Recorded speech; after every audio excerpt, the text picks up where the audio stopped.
भगूरमधील Savarkar theme park आणि सावरकर पर्यटन सर्किटची घोषणा 4 वर्षांनंतरही कागदावरच। 100 कोटींच्या घोषणेनंतर प्रत्यक्षात केवळ 10 कोटींचा निधी प्राप्त झाला। देखभाल आणि दुरुस्ती अभावी कोट्यवधींचा प्रकल्प धूळ खात पडलाय। पर्यटन महामंडळ आणि नगर परिषद यांच्यातील हस्तांतरण वादात प्रकल्प रखडलेला आहे। 2023 मध्ये तत्कालीन पर्यटन मंत्री मंगलप्रभात लोढा यांनी या प्रकल्पाची घोषणा केली होती।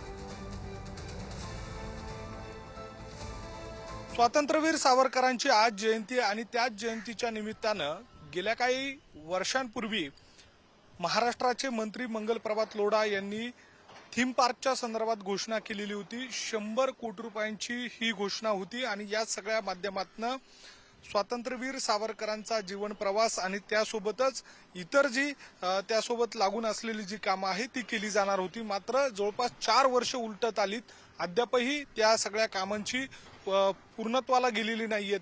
आता मी सध्या जर या ठिकाणी बघितलं तर उद्यान परिसरामध्ये आहे आणि याच उद्यानाच्या बाजूला त्यांचं म्युझियम केलं जाणार आहे, ज्याच्यासाठी शासनाकडनं आतापर्यंत 10 कोटी रुपयांचा निधी देखील प्राप्त झालेले आहेत।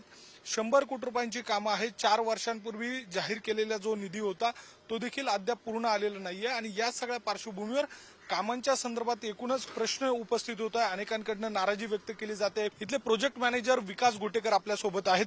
सर, काय नेमकं आता सध्याच्या घडीला केलं जात आहे? जे म्युझियम आहे त्याच्यामध्ये नेमकं काय काय असणार आहे, काय नेमकं प्रस्तावित आहे? आता आपण जे म्युझियम तयार करतोय ते तुम्ही तर बघताय, खोदाई वगैरे चालू आहे। ह्या याच्यामध्ये आपण पूर्णपणे सावरकरांचा जो जीवनपट आहे तो मांडण्याचा त्यांनी प्रयत्न केलेला आहे।